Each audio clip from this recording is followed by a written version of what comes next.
you show up and you're like, oh fuck, this isn't the worst thing I've ever seen. I'm like, well, am I gonna lose my job over this? You take a second, you look down at me and you're like, I'm not gonna make that decision right now. Yo, what's up, guys? It's Riggsy chilling out with Bri right now. This is the start of the Blue Collar Chaos podcast. Brian's been trying to start it for a little while, but Riggsy's gotten a little too drunk every time. Well, you know, I wouldn't say it's exactly just his fault every time, you know what I mean? Anyway, dude, he's had the idea to start this shit for a long time. I'm privileged to be a part of what's going on. Welcome, everybody. What up? But we've had a lot of unusable content because, you know. I don't know, man. I had a couple questions for you. I wanted to start and ask you, what is this Blue Collar Chaos idea? What the hell gave you the idea to start a podcast? Well, do you want my answer or do you want ChatGPT's? Because Well, tell me what your answer is. okay, well, so my idea, the name just popped into my head. I was like, okay, I need to side brand off Grounds Guys Bri because I do need to separate myself a little bit from the Grounds Guys brand and have my own branding, essentially. Like, Grounds Guys Bri is me. It is my branding. It is still separate from the Grounds Guys. But at the end of the day, I wanted to start something with its own identity and have basically no roadblocks, nothing in the way to stop you from talking about basically anything and everything. Yeah. You can bring blue collar back into just about everything. Yeah, like there's a story about blue collar people doing white collar shit. My collar's blue, but my neck is red. But was there a specific moment when you thought, like, I gotta start filming this shit? Oh, man, a long time ago, unfortunately. Like, and am I ever kicking my ass? Like, I've had this idea for a long time. But like a lot of people out there, the big question is, where do I start? What do I film? What are people going to watch? You know what I mean?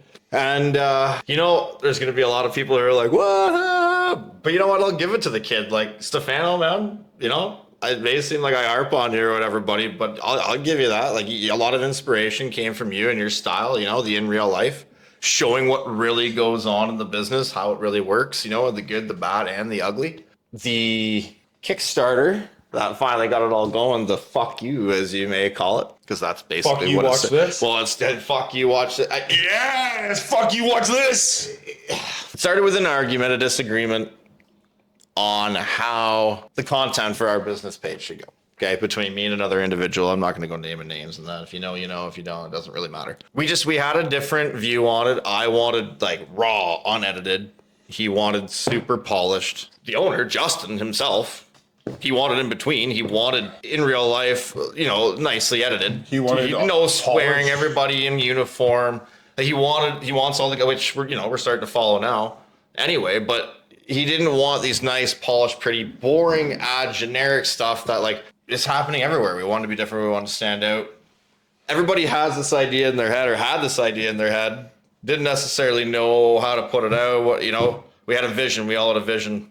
Didn't know how to make it something. So one day after the disagreement, if you will, went too far, I walked out of a meeting. I opened up Amazon. I bought every DJI camera that popped up. I messaged my sister who's in social media. She's got her own company and she does videography. I was losing my ever-loving mind. I'm like, what the fuck do I buy? I'm buying it now. I'm buying everything. I'll spend a fucking $1 million. I'm going to fucking make a fucking TV show. I don't give a fuck. Do not fucking piss me off. And you know what? Like, yeah, sure. I was losing my mind saying at the time, but I'm still with that. Like, we're going to make a motherfucking TV show out of this. Yes, just watch. Dude. Like, yes. Like we are. To me, it sounds like that they wanted to skip to the end result, which would be fake. And you were like, well, if you guys want the authenticity, you have to build through it. Yeah, like... You have to start just with pull the phone out. Just post it. Yeah. In the famous words of Riggsy, just post it. Yeah? Oh, thanks. I'm in, like, you know, at the end of the day, like, cool. I put some stuff out just before you came around. It's a little bit of backstory here, right? I was in Mexico when he was hired. I had no idea, didn't see his resume, didn't know he existed. I flew back fucking 8 hours before the nonstop 4-month snowstorm that happened to us last winter, and walked him off the ledge one night when he walked out of the shop all pissed off to get into his plow truck and looked like he was going to kill somebody. And I'm like, fuck, I like his style. I better talk to this. Something about this motherfucker that I better put, if I don't put a minute or two of my time into it, I'm going to regret it. You know what I mean? Well, thanks, man. It worked out. It did. But in the midst of all that, I learned that he's a bit of a social media genius. The man understands algorithms like Mr. Beast himself. So I've learned a shit ton from him, right down to just post it, bro. Just put it out. We'd stand in the room, we'd be laughing, and I'd call him a degenerate. He'd call me a fucking asshole, and we'd all fucking laugh. That's a clip. And I'd be like, fuck, yeah, that is a clip. Like, for sure. You know, if we're laughing, why wouldn't they laugh? You know what I mean? Yeah, And like, the thing is to give you the onus on that even. I could be smart. I know a lot about it. I've been trying to do this stuff since about 2014, but you did it. You turned around and everything I said, you just started doing. Like, even right now, there's a little bit of a fire underneath my ass, and I'm like, fuck, dude, he's got the momentum. I've lost a little bit of the momentum, and you're just fucking do. And it's crazy because you've held this for like 4 to 6 months now. since literally January 1st. So just January 1st. Which is incredible, dude. The fact that you can stay on it every day is what a lot of people miss. Right? If it takes you longer than 10 minutes to put together up to, like, okay, if you're going to do a full 3-minute reel, which no one's going to watch the whole 3-minute reel, so forget it. If you're going to, 15 minutes, like, as long as you, like, I mean, sure, catching the in real life content, you definitely need to edit out some of the slow parts and boring parts and, you know, some of the stuff that absolutely cannot be heard by the public. Yeah. Just for, you know, to save the business's integrity, not integrity, but just the secrets of the business and that, right? Like, we're not going to put everything out there. Some stuff has to be, you know, saved. I appreciate you saying that, man, but I guess, you know, we're learning from each other here ultimately. Right? This next question, I don't know. If you don't like the question, you don't think it's going to provide a comment, just move on because I have a few. But I'm following my AI because my AI and I argued about this entire. No, you disgust. You disgust. Gentle language, okay. So if somebody followed you around for a week before this podcast existed, what do you think people would have seen? They would have seen the laziest Brian ever, I think. What made you... Everything. I mean, at the end of the day, fuck, you would see the phone ring nonstop with problems that you can't even think of. Like, the unforeseen circumstances in this business is unimaginable. Like, you can't make it up. Like, you seriously can't. Like, what we go through from equipment to employees to fuck-ups, it's unreal. Yeah. Well, like, it's actually like, and it's not just fucking us. It is every company out there. Like, the business, a lot of the, I'm not going to say that. But. Okay, well, so I'm going to share a story quick. So I've had a couple of businesses. I've done well a couple of times in my life, and then I've been a degenerate and wasted all the money. But, like, there's stories that come along with that regardless. So I come into this place, I get hired as a truck operator. The only reason that I got the opportunity with my brother for the fucking equipment is because Brian's like, oh, you dig pools, I'll throw you in this veneery. And then I drive out of the parking lot and I blow a hydraulic line. And I'm like, I race this thing back to the shop and I fix the hydraulic line myself. And Brian comes out, he's like, that might be useful. Like, okay. Then the phone rings. I proceed the next day to go knock over a pole. Like, when he says a pole, he means like full-blown concrete fucking pole, pillar pole, light post. How tall? 20 feet? Yeah, and this pole's been knocked over 3 times. And it wasn't put back together. But anyway, here fuck we the go. story. Fuck that part of it. What I'm saying though is, you pulled up on site. I'm worried. I'm actually talking to my AI. I'm like, I haven't plowed snow. Like, am I gonna get fired? Like, I'm fucking nervous. Okay? And then you show up and you're like, oh fuck, this isn't the worst thing I've ever seen. I'm like, well, am I gonna lose my job over this? And you're like, you take a second, you look down at me, and you're like, I'm not gonna make that decision right now. I'm like, what the fuck do you mean right now? Like, dude, can you tell me if I have the job tomorrow? Like, you want me to go plow? I need you to plow the rest of these lots tonight. Is what you said. It's all true, dude. And I told my brother like 5 times. I'm like, bro, I think Brian's gonna fire me. He's like, no, dude, no. And I'm like, you just told me that he's not making that decision. He's not gonna show up. He's gonna be like, okay, later, bro. Try picking up your check. I don't know. Like, you know what I mean? That's how I felt. Okay, well, how'd it work out? Great. No, you're a great boss. Oh, come on. No, you are, dude. You're and you take care of the company. The thing is, like, you saw who Marky and I was, and the thing is if you weren't who you were coming into this company, you didn't deal with us the way that you dealt with us, people like Marky and I maybe would have abused the company instead of respected it. Because you're the reason that Mark and I, anyway, respect the company, because you made us respect the company. You made it so you fill your machine up at the end of your shift.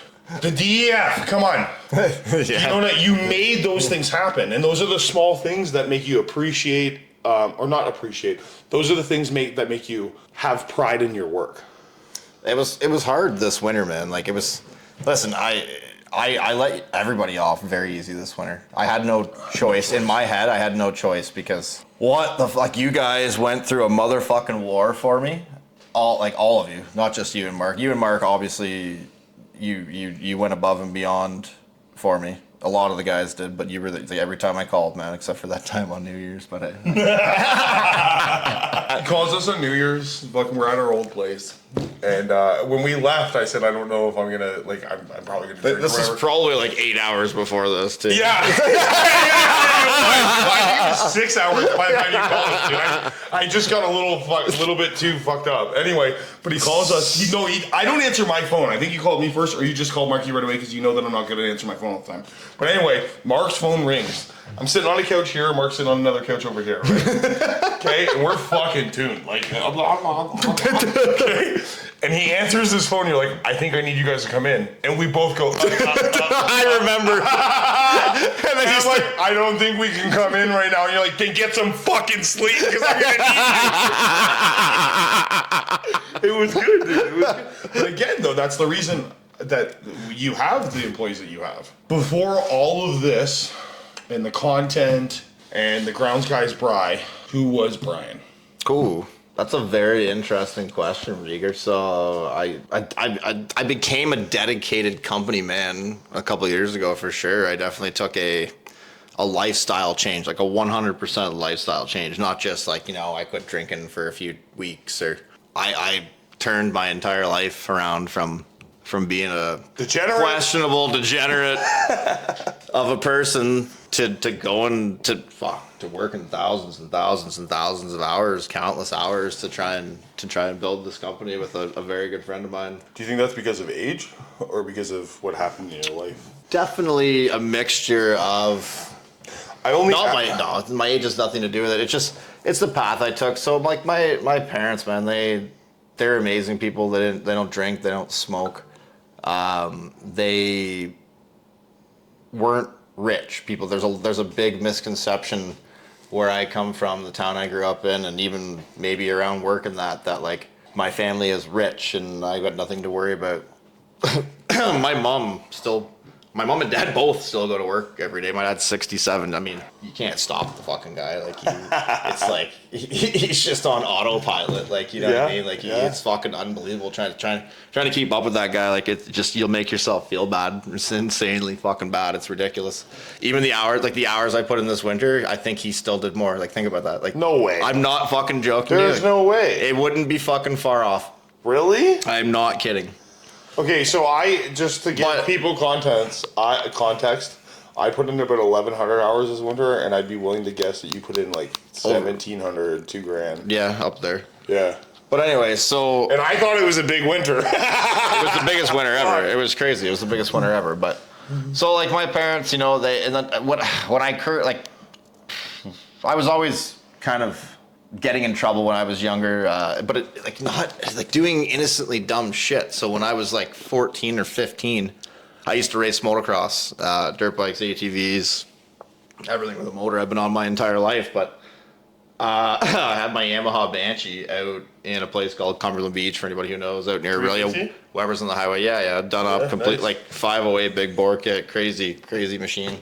And I raced a Ferrari that came flying around the corner one day. I was parked at a school talking to a bunch of people, being the cool guy. Everybody used to ride four-wheelers around this place. It was normal. Now, mind you, not everybody used to go fucking 100 mile an hour up and down streets wheeling and being an asshole. Nonetheless, I was in full control the whole time. You know what I mean? How do they know that? Whatever. So one day we're sitting there at the school. No joke, this 360 fucking Ferrari, top down, 2 Italian ladies in it, blows the stop sign, comes drifting around this fucking corner, comes by us, red line is shifting, and we all looked at each other like, did that really fucking happen? So I jump on the fucking thing, and for whatever reason I toss my buddy on the back, because that makes you go faster. Anyway, we go chasing the fucking thing down to the stop sign, we turn the corner, we start racing this Ferrari at the road. Well, coming up Bayou Road, you come into a super fucking tight corner, there's a boat launch at the end. And only one person's making that corner, and like I beat that Ferrari around to the corner. Like she let off. I mean, anyway. Long story short, we go racing down that road too, a little bit longer. So I come back. On my way, but after I get there, all I wanted was like a picture. Hey, that's a cool car, you know, right on. They were like super rude to me, like, get the fuck out of here. And I'm like, yeah, okay, whatever. Rich Toronto people, right? So on my way back, I'm cruising back, driving normal, because I knew I just caused a ruckus. Like, I was a complete idiot. This guy comes running down his lawn, and he comes running out, and he stops me. And he punched, I have a helmet on. He punched me in the helmet. And I'm laughing. I'm like, how'd that feel? I'm like, are you, what in the fuck? Keep in mind, I'm like 14, right? I'm like, what in the fuck? So naturally, I fucking, and like, again, I got my buddy on the back, keep in mind, but like, I've been doing this my whole life. I take off wheeling down the road. He starts yelling. The best part is, I was like, he's like, do you know, like, this is a 40 line. I don't see a fucking stop sign. The guy literally turns around and points at the stop sign that was like right in front of us. I was like, oh, cool. Or it's not stop, the speed limit sign. Speed limit. Yeah, speed limit sign. I was like, ah, fuck yeah, right on, cool. Took off wheeling, you know what I mean? Fuck you. So again, I'm young. I'm not as educated in, like, you know, getting away from the law as like in my later fucking life. And this is maybe fucking where it started, but in the same neighborhood, I have a friend just around the corner, up on the street that we just raced up. I got a friend who has a house. We pull in and I park the four-wheeler on the side. I don't even pull it onto his fucking lawn. Like, this is how uneducated and stupid I am as a kid. It's on the side of the road? I'm just on the side of the road, pull off, and I get off. And we sit there for like 5 minutes. Now, keep in mind, this is 5 minutes that I could be fleeing this area at like 100 miles an hour. Like, I could be all the way to fucking Gravenhurst at this point, and nowhere near the fucking scene of the crime and gone. But no, I gotta fucking sit there and talk with my buddies about how we just raced a Ferrari and it's fucking badass, man. Like, oh! Well, what comes around the corner next? What do you think? Woo, woo, woo, woo. Fuck. Oh, man, this cop was bad. He pulls up. He gets out. Yeah, fuck whoever. Get the fuck up. And, well, sorry, because I see the cop, and we're dumb enough to start, oh, fuck, let's push it off the road. If it's not on the road, we can't get in trouble. That wasn't my machine. So he comes up. This one doesn't even run. He fucking does the whole slide up, brakes, fucking into park. He gets out. He opens the fucking back door. Whoever owns this, get in. You're under arrest. And I looked at him and I was like, holy fuck, man. Like, that's mine. And like, can we talk about this? Like, what, under arrest for what? Like, I've never been arrested. Like, this is. How do you graduate fucking elementary? Listen, man. Like, I was going into like was I going into grade 9? No, I was in grade 9. This is somewhere between 9 and 10. Yeah. And I'm like, listen, man, like you know, back up, like, and I like, you know, listen, like, he's asking me questions. This is when Brian's started learning his people skills. And I'm like, and I'm just, and I somehow motherfucking at first, I talk my way out of this. This guy, at the end, he slams the fucking door and he says, all right, you get on this thing and you get this out of my sight and I never want to see it again. And I was like, yeah, okay. And for whatever reason, now I just, you know, the brain started kicking in. I'm like, well, he never seen me ride it, you know? So I'm going to wait till like he's not right here before I ride it away. And I remember he drove up the street and he maybe got up the street like 400 meters and people are starting to come outside, like come out to stop the cop because like this is where the complaint started. So I remember he like talked to them for a couple minutes and he went up and he went around the corner. I got on it. We fucking flew up Highway 11. We went, like it was nuts. On Highway 11? Allegedly. What lines are these between? We're talking about up near Cumberland Beach, like Weber's. And Okay. Up, like, from, Past the William. towards fucking Gravenhurst. Okay. So now here I am, gone. And I thought that was the end of it. You know what I mean?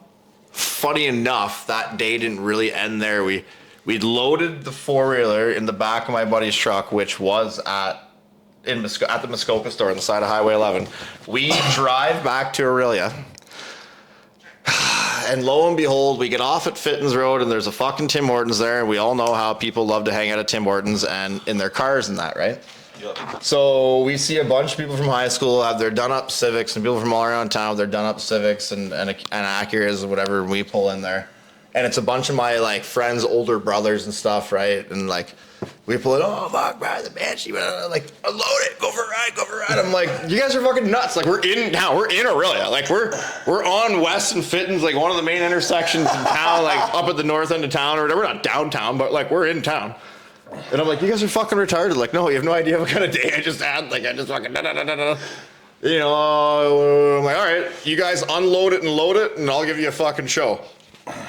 Fuck, I barely finished the sentence. The fucking thing's out of the back of the truck, and I was like, oh. Any older guy that knew something, they're like, just drop the tailgate. Dude, we don't need ramps. Fucking Christ, here we go. and you know what, I'll even give it to myself. So I went down to the intersection down here where my high school was, and I fucking turned around, clicked into the third gear, and I did the fucking cleanest, like, quarter mile, half mile wheelie through a red light intersection ever in front of fucking, I don't know how many people. Like, it was awesome. It was sick. Like, oh, it was fucking...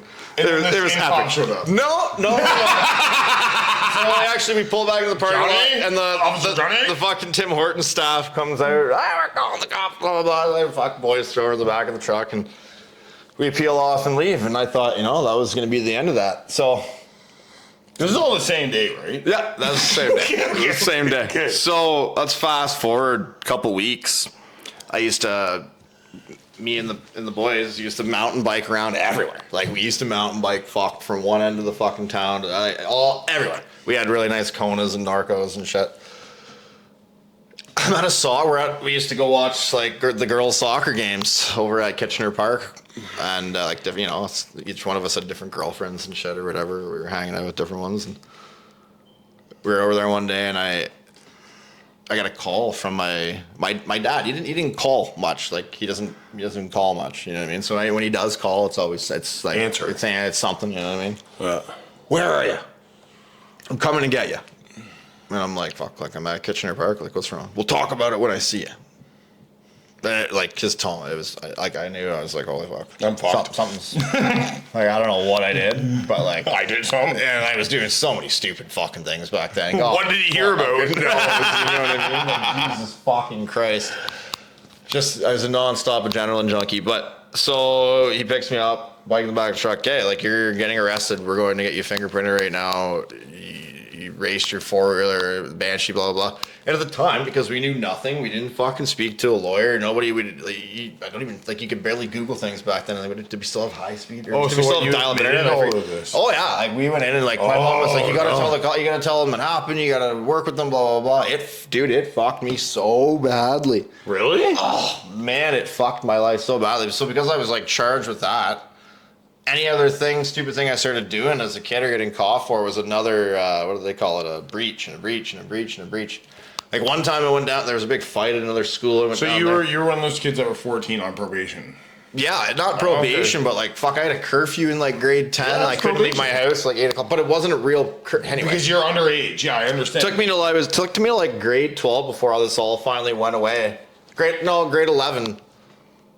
Or end of grade 10, grade 11. Either way, we just wanted it gone away because it was affecting my life. It was going to affect my driver's license even more than it did. I couldn't get my license for like an extra year later because of it all. At the time when I officially got charged with dangerous driving, I was like not legally allowed to cut my front lawn with a lawnmower. It was fucking hilarious.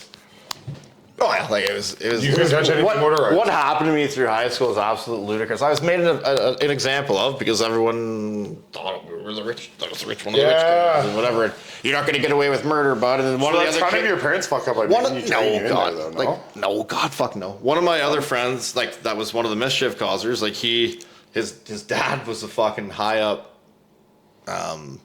Like not even just, he was an undercover, like caught, like he went in, like he was working with a guy, like he was high up that shit. So he got away with murder. And then like, either way, you asked me, how I got here, why I'm doing this now. And it's to prove that to my parents and to a lot of people around me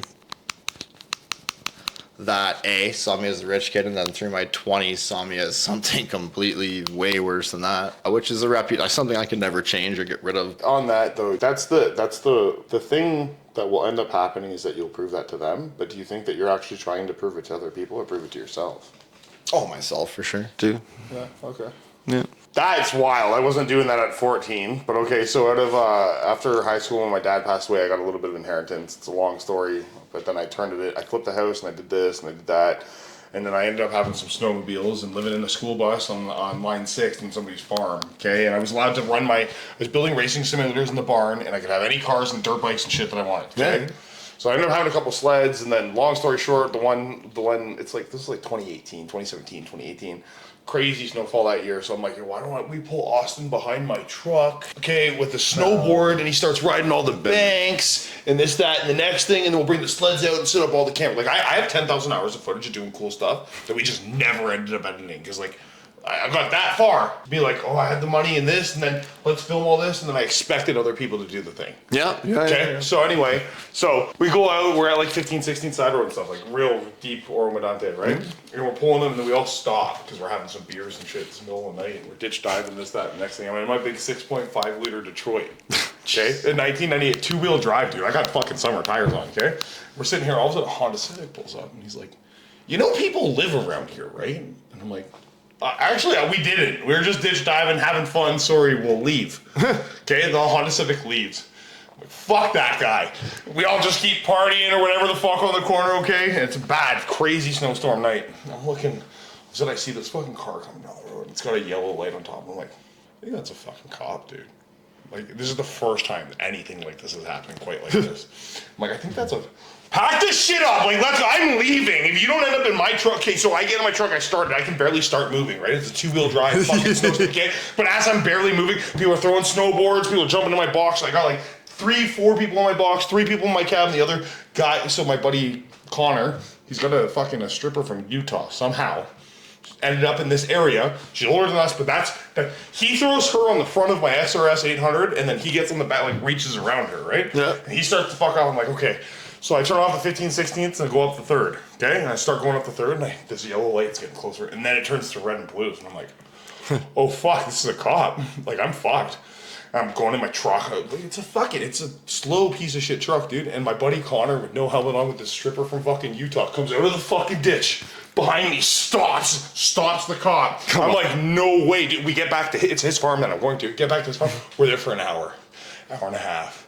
2 hours. I'm like, dude, they're fucked. Like, this guy got caught. Next thing you know, you see him, or 2 silhouettes walking out of the forest. We rip up there, and I'm like, bro, what the fuck happened? He looks at me. This is the coolest thing Connor's ever said. He looks at me. He's like, you think I'm fucking stupid enough to bring that sled back to my house? Where's it, bro?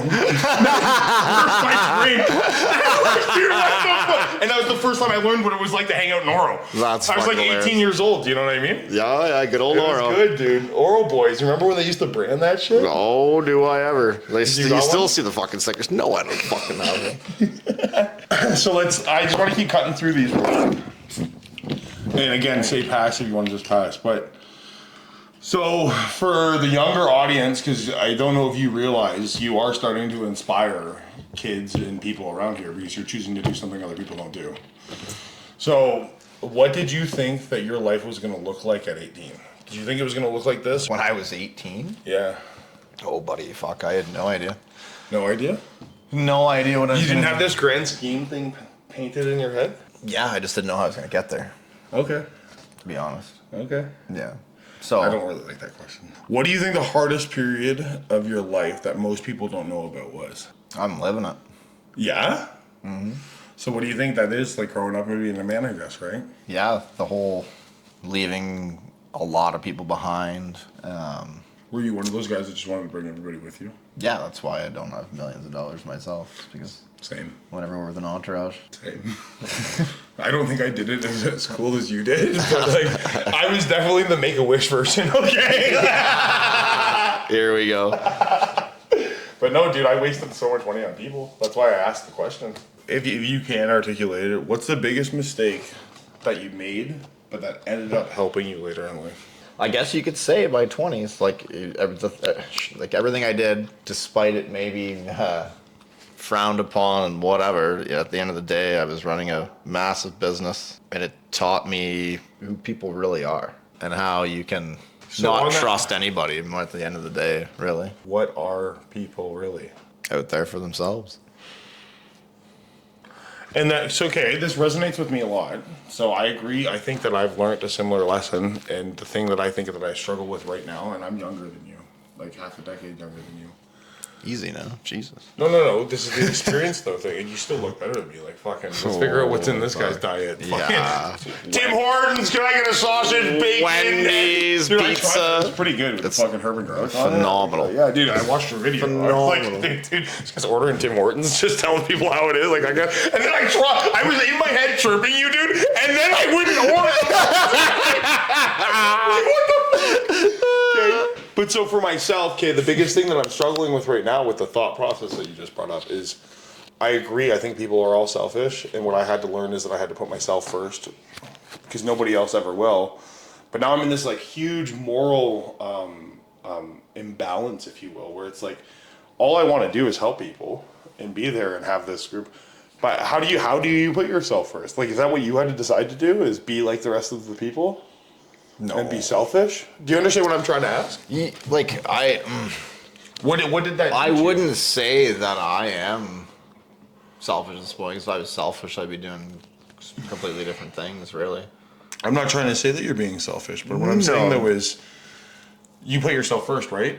I try to. Oh, so it's still something that you battle with. For sure. You wish people were better. Absolutely. I think everybody does. That's something that I feel like I feel it's something that I felt like I only experienced. I wish, and you know what? This is the cool thing about hanging out with you lately is you texted me and you checked up on me, which is like the first time in my life ever. Okay, and like even from that, and I shared with my girlfriend a couple things that you fucking said or whatever, so she knew what we were talking about because she thinks that I'm fucking chicks with you all the time, which I think is hilarious. Jesus. Yeah, we can edit it out, but It's been like that my entire life, brother. that's it. My entire life. Okay, well I can. This is what I was trying to earlier. You're talking with right down to women, man. I have met countless women in my life who I probably could have settled with. You know, been super cool, like married, all that shit. But then eventually, somebody knows somebody who knows somebody who has been with me or knows me, and it becomes this thing. Always.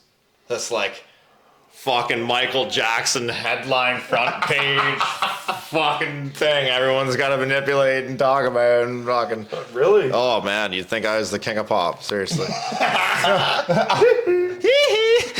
You got better at that. I can explain the last clip from the last time I was hanging out because it was bad. I'm like, it took you got all of us 3, 4, 5.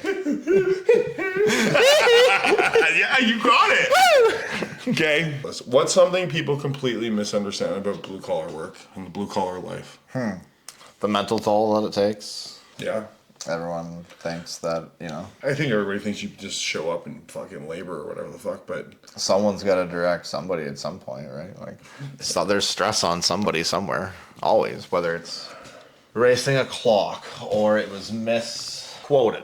So now we have to do it faster than we thought, or there's always stress somewhere. Equipment breaks, team members call in sick, like it's endless. Some people wear it a lot more than others. Some people just straight don't give a fuck, so it doesn't matter. But So on that, what's the biggest myth that you think that there's out there about the trades? that it's easy. Yeah, amen, brother. It's fucking not. Actually, even that coming into so learning with the company that you guys have, dude, bro, I know how to make a lot of money in the pools and in the hardscape landscape if the economy is the way that it was when I was doing it. Does that make sense? I Because think I I think Mickey, I think a fucking anybody, a monkey could have thrown money on the fucking fucking on the stock market. Well, when the economy's good and you're gonna make money, right? like. So, but for me, with learning with this, what you just say everybody thinks it's easy. Okay, even myself coming into the company that you guys have, I thought that it was going to be a little bit easier, and then now learning all of the bureaucracy and politics involved in a large company and a franchise, I'm almost taken back by it, dude. I'm like, what the fuck do you mean somebody's coming up from the States and I have to make sure that I have the right shirt on? Like, are you fucking serious right now? You know what I mean? Like, that's something new for me to learn. I know. And we've been working with you since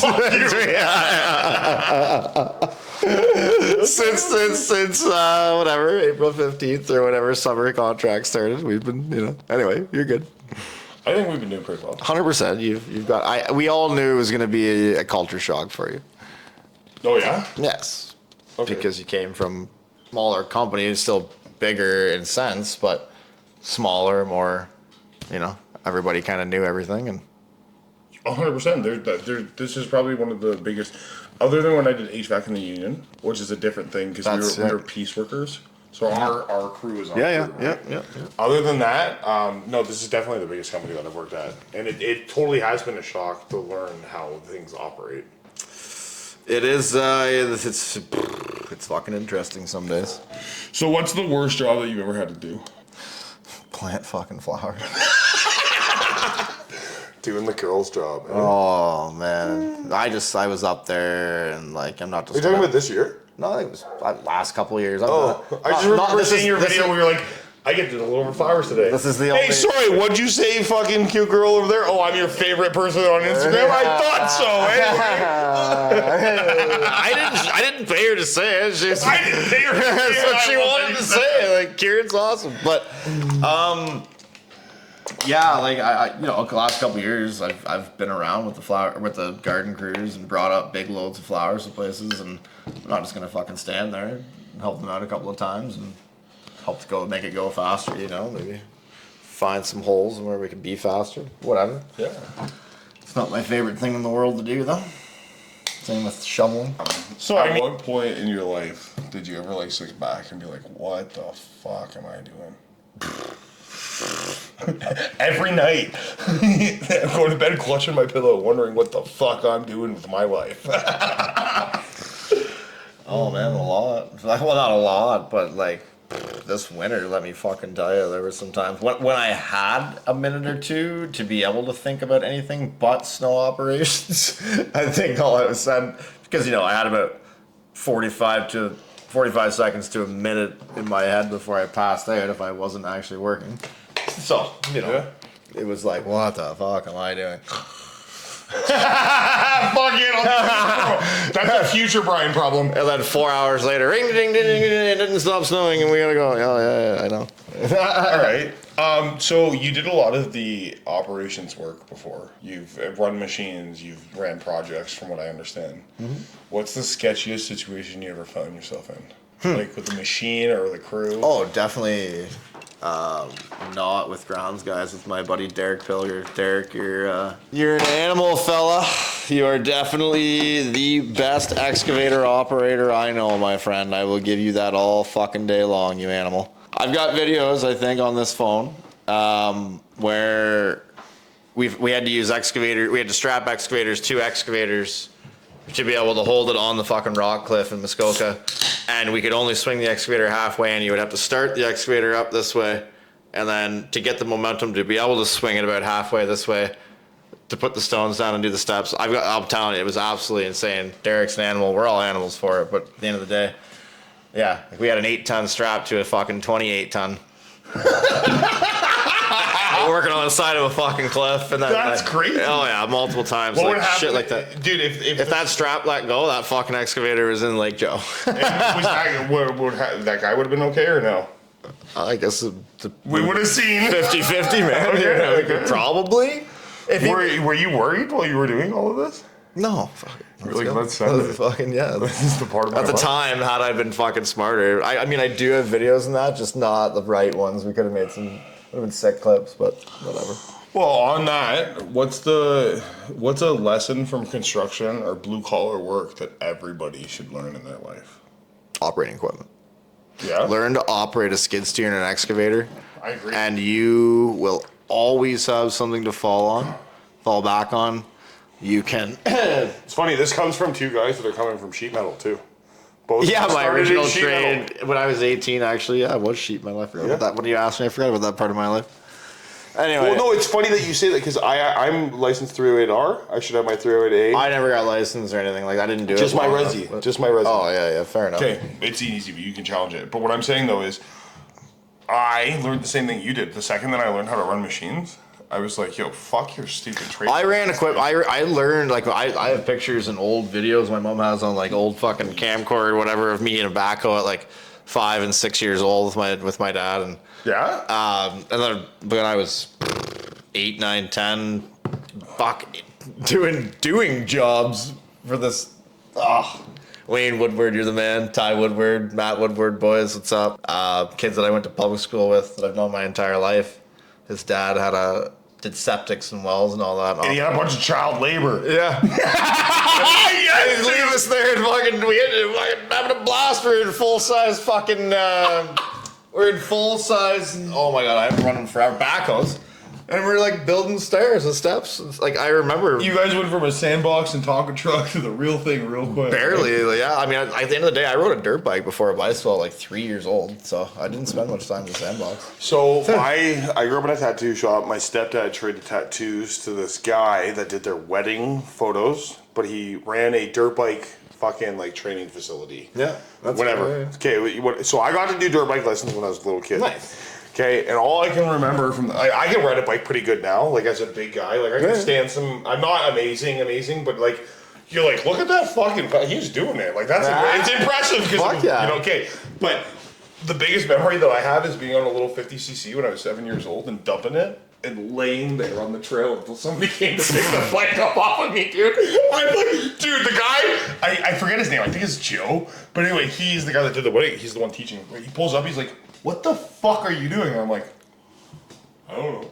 He's like, dude, get the fuck up. Like, what are you? I'm like, I can't get the bike up. He's like, yeah, you can. I'm like, no, you're going to have to pick the bike up off of me. And my stepdad's in the background drinking beer. Come on, pick the bike up. Let's go. That's like the biggest thing I ever remember. But I wasn't. Oh, yeah. Man, as a kid, I dumped it many times. I dumped it many times in my teens, too. Yeah? Oh, yeah. Well, so after the dirt bike lessons, because I was young, I thought I knew how to ride things, right? Being about like 12 years old and out Essa Township area. Highway 90? Yeah. The Harringtons, they had a place that we would go and they'd let us ride their bikes or whatever. Like my dad grew up with them, whatever. Long story. Anyway, they got a 900cc Honda 4-wheeler. Okay. And they trust me enough to drive this fucking thing. Okay? I'm like fucking 12, 14 years old, bro. And I'm going up and down this trail, dude. And I'm going fast. I'm watching this mile per hour. I'm like, I'm gonna get this thing up to 70 mile an hour around this corner. Okay, dude. I'm getting faster and faster. I'm like 12 or 14 tops, okay? And I'm hammering. I'm trying to go around this corner as fast as I can. That's like all that's in my head.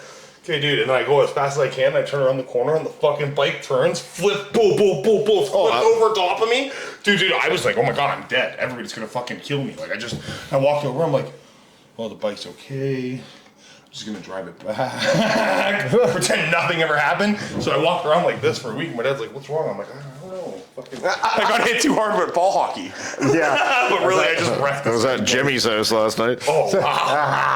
We don't talk about Jimmy. Oh, we don't want to talk about Jimmy Fun. But what was your first impression on Marky and I? Did you ever think that we would be sitting here doing this when you first met us? When I first met you, no, because I had no idea about this. No. Your first impression was, who's this cranky fuck in my shop? Why has he got a fucking attitude? And this conversation's going to go one of two ways in about 30 seconds when I get out there. Fair enough. Went the right way. Fair enough. Well, I mean, and to give to you a little bit of the crankiness was never about anything to do with the workplace or anything. It was just my life, state of my life. Yeah, fair enough. I should have never had. I'm happy right now with what's going on in my life. I'm really happy with what I'm choosing to do and how things are going. But there's no reason that I should have ever had to get a job again. And like, hey, tell me about it, man. Tell me about it. I don't think a lot of people behind it on the social media here might not understand it, but you think you want to go make $1 million or a couple million or $10 million bucks or whatever the fuck, but I'm going to tell you that you need to be okay with if you go do that and you lose that, that's part of the fucking story too. And I wasn't able to accept that was part of the story. I'm like, I'm a fucking failure, dude. I fucked up. My whole life is fucked, you know? And like, I mean, I don't know how other people feel, but for me, it was like, dude, like I thought that I was maybe going to be this guy that other people weren't. I was like, I want to be seen as that anyway. I want to be looked at as like a role model to some degree, okay? And then when I did it, okay? Yeah. But I thought that it was all based on financial situation. But at the time, even though when I got the finances, I stopped caring. I stopped doing and being who the fuck I said I was going to be. And then when everything fell apart, I'm like, now that I don't have my money, I'm nobody. And that's how I felt at the time. And I think that people, when they're young, they think that they're just chasing the money. But like, man, money comes and goes. You can make it so many fucking ways. It took me a long time to learn that. You got to learn to keep it eventually. That's what I'm doing this time. I've said that before, and I'm saying it again to myself too this time. I'm doing great this time. I'm doing okay. I don't know. I don't think that I have the same fiscal ability that you do, so I don't know if the comparison is valid, but I can tell you right now is this is the only time that I've actually chosen to take the responsibility on my own. That I've sat back and been like, okay, look, you made this mistake 3 times now. You make it a 4th, it's you're a fucking, like, you think you're a retard now, but if you fuck up again, and... Fool me once and fool me twice, wait, fool me 3 times. Whoa. Yeah, I don't know, dude, I fucked up good 3 times. Good 3 times, yeah. And the last time, the biggest part of it was not knowing how to be a true leader. I thought that I could give people responsibility, and that they would be able to handle that responsibility. And then I thought that if they didn't handle that responsibility, that they would learn from it, and as everything was coming down, that we would all of a sudden regroup and rebuild together. But instead, what I've learned from that whole situation is it was my responsibility to not let things do this. I gave it all up to try and get my ex-girlfriend back. And No, you didn't for a chick? Yeah. You're the least simp guy I've ever met. Yeah, I fucked up though. She was a good girl. Was she? Whatever, you know what I mean? Yeah. Shit happens, so you learn from that. So it's one of the best things that ever happened at the end of the day. Okay. All right, Brian. What can people expect from Blue Collar Chaos moving forwards? Everything. So what kind of stories are you excited to tell? Personal, work, everything? Everything. Let's expose things. Let's open things up. Let's find holes. If there's somebody out there watching, what kind of guests do you want to end up bringing on? Everybody. Business owners, managers, operations employees. Let's hear it, man. You got stories. Let's bring you on. Let's get everybody's perspective. Let's give it to the world, and maybe it'll make a difference to the people that matter in the places that it needs to. Well said. Well said. Is there any part of blue collar life that you think that doesn't get talked about enough? Moving on. Oh, I know. I mean, it's easy to say. Everyone targets at this, and it's even crazy for me to say. But the mental toll that it takes to do the hours in the heat. So from every side of it, right down to the operations employees, the hours in the heat, the job they have to do, how fast they have to do it. Sometimes they've got all the equipment, sometimes they don't because it's broken. Like, it's just what it is. And then you work your way up to management where you're dealing with trying to get the job done on time for the customers, for the boss, for the company, while trying to shuffle the employees around, the teams around, everything around, keep everybody happy because this person doesn't want to work with this person doesn't want to work with this person doesn't want to drive this truck. Like, it gets it gets out of control sometimes. What do you call that? You call chaos. No. And So moving on, a question that I had about what you were just saying about working your way up to management. I think that there's this big ideology on the internet that people think that there's no possibility of working your way up in the company anymore. 100% there is. So I started to grow in the corporate ladder. How did you do it? So I went the extra mile. I stayed longer. I pointed out issues. I helped. I fixed things. I took less pay, significantly less pay than I told myself I would ever work for at one point, to prove a point to myself to keep a full-time job, and to prove a point to Justin, the owner of the company. So, I ultimately, I started, one day I applied as a snowplow operator. That's where it all started. I worked a winter for him, and then we chatted. We liked each other. We always got along. He brought up maybe there was some excavator work to build, walls. Why am I here? What, Jesus fucking Christ? Build armor stone walls, retaining walls. That's how fucking far out of the game I am. So editing process, don't worry. Yeah, no, it's all good. No, don't edit that out. It is what it is, man. No, but I'm gonna take the right thing. It's just, So building armor, he came to me. There was some armor stone walls to build, great big hockey rink, this, that, another. Yeah, okay, I stuck around for that. At the time, I had that operator attitude. Don't ever ask me to lift a shovel. I will leave. If somebody has to use a shovel on my site, it's kind of like I'm not doing my job properly because, I can bring that shit to final grade. I don't need anyone with a shovel around me generally. And then I just relentlessly stuck it out, late days, long nights. So you think that there's more opportunity for young people growing a corporate ladder? Always. I feel like it's a thing that people say that it's not possible anymore, but I think it's more possible now than it's almost ever been. Because there's so many lazy employees out there. There's people that literally don't COVID changed the world, man. Like, it made people realize how little they could live off. This is my opinion. My opinion is that COVID taught people how little they needed to live off of. Because when you're trapped in your house and there's nothing or whatever, like, what do you there's not much money and no one's working and the government's only giving you X amount. You know, you learn to live off of nothing. And I think people have literally gotten to the point where they figured that out. Not to mention that the inflation, our dollar, everything's out of control price-wise, right? So it's hard. It's just tough. So because there's all those lazy people now that if you're somebody with work ethic, you just need to show up and do the work, right?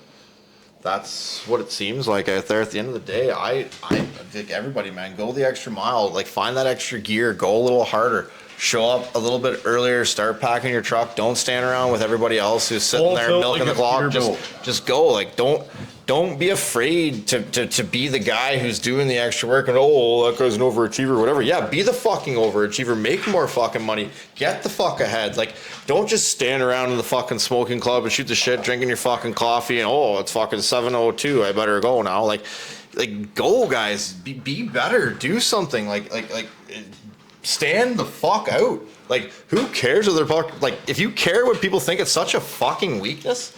Like, and I'm pretty sure Elon Musk says that. Like, do not give a fuck what people think. It will hold you back and slow you down so much, and it'll fuck with your head so much in this world where nobody likes anybody. Yet, you know, people like us have thousands and thousands of followers, but anywhere I fucking go, you know, I leave the room and they do the fucking guy, that fucking guy. And then I check my fucking story and you just watched it, like, you know, like, the second I posted it. Fucking second I posted it, like, fuck you to all of you. This is my fucking sign off message, if anything, right here. Because you know what? You're all gonna fucking watch this and I'm going to love it. So on that note, before we wrap everything up, is there anything that you want to hear from the audience? Anything you want to see guys, what do you guys want to hear? There is story. I got stories of, I don't even know if I can share. I might share some of them one day. We'll see. But let's bring everybody on. Who wants to come on? Let's make this big, guys. Let's blow this up.